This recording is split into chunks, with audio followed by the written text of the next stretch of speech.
how to analyze search intent for your keyword, why search intent is a critical ranking factor, and how to make sure your content is in line with the search intent. In this video, we're going to talk about insights we get directly from Google, about what people are looking for when they use a query, and which content suits their needs best. There is a lot of useful knowledge hidden in the search results. If we pay attention and analyze precisely, we may get the best way to rank for a keyword of our choice. Let's get directly to the search results to see what's happening there.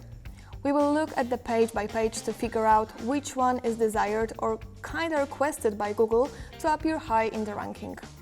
Hire content writer keyword can be an attractive one if you're a content agency or a freelancer. So let's just imagine we're running a business and we want to rank for this one. Let's perform a query and check pages from the top. The first result here is Upwork. Their page title is 27 Best Freelance Content Writers for Hire in May 2020. So, someone looking for this keyword and clicking on the Upwork link has probably made a decision they want to hire, but they are on an early stage of searching a writer. The second result is another directory. I believe it works a bit different than Upwork, but the purpose behind this is very similar. People per hour, which ranks as number 3, is exactly the same case. As far, I haven't seen a single personal or company blog or any guide of hiring a writer, but let's see what comes next. So the fourth page is very different from the first 3. It answers the questions of how to go through the process of hiring a freelance content writer. The next 2 results are other directories of writers, but then we have 2 articles. Just like in the previous case, this page will help you in the hiring process, but it approaches the topic from a different angle.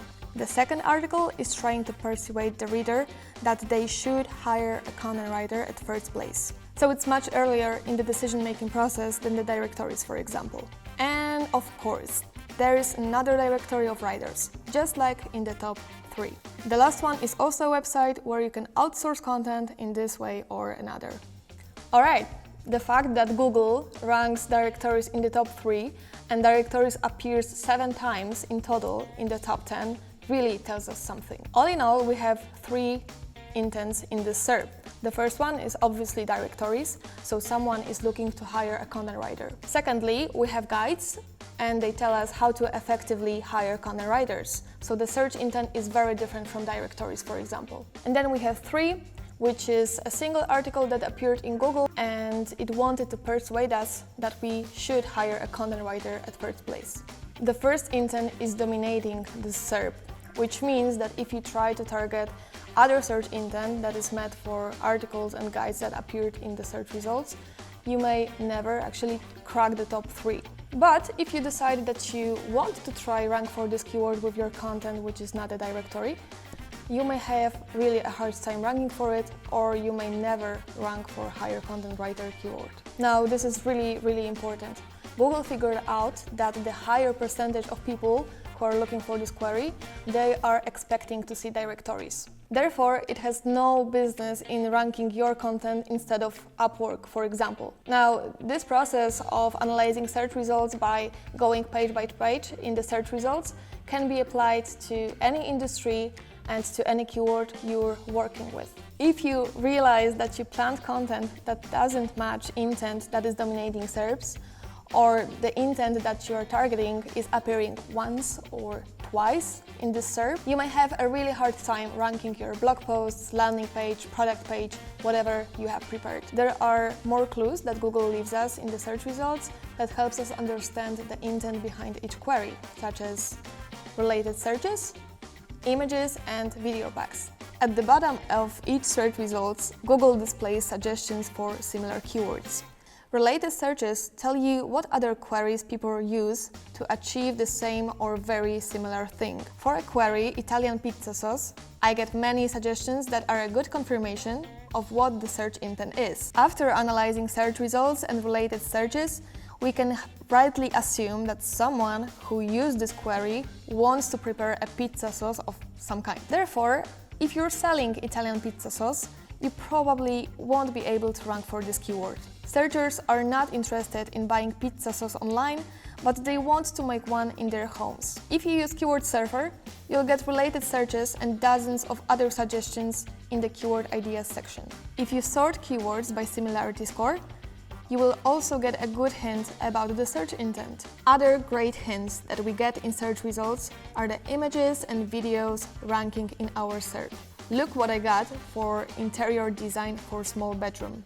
At the top of the search results, I get so-called image pack. Now I know for a fact that people looking for this keyword are looking for visuals.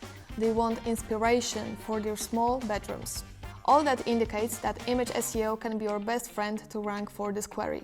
Or maybe you can even try to appear high on Pinterest for the same key phrase. There are also related YouTube videos, which kinda suits the whole picture. I'll try how to fix a zipper query now, and as you can see, the first result here is a YouTube video. Let's scroll a little bit down and we get more videos. Videos appear a lot in search results, especially for tutorials or for reviews. Visual content is everything for this kind of queries. To increase your chances to rank for this kind of queries, your best shot is to create rich media content. Understanding search intent is very important, especially for those two cases. First is when you find a good keyword and you want to create content that will rank for it. You need to know if the idea meets the search intent. Otherwise, you will probably have to come up with something very different. Don't judge keywords exclusively on their high search volumes. This can be really misleading if you are just forgetting about the intent behind them. Second is when you exclude or include competitors to your analysis in Surfer. When you create audit for your page, you need to make sure that you exclude pages that serve different intent. If you're ranking a product page, exclude blog posts and directories. If you're ranking a how-to guide on some topic, include just other how-to guides. This is very important. The same rule applies when you work with content editor. Make sure that your word count and words and phrases that you use in your content are based on other pages that meet the same search intent as you do. That's it for today. Thank you so much for watching. Make sure to subscribe to our channel and let me know in the comment section if you analyze your keywords in terms of search intent. See you next time.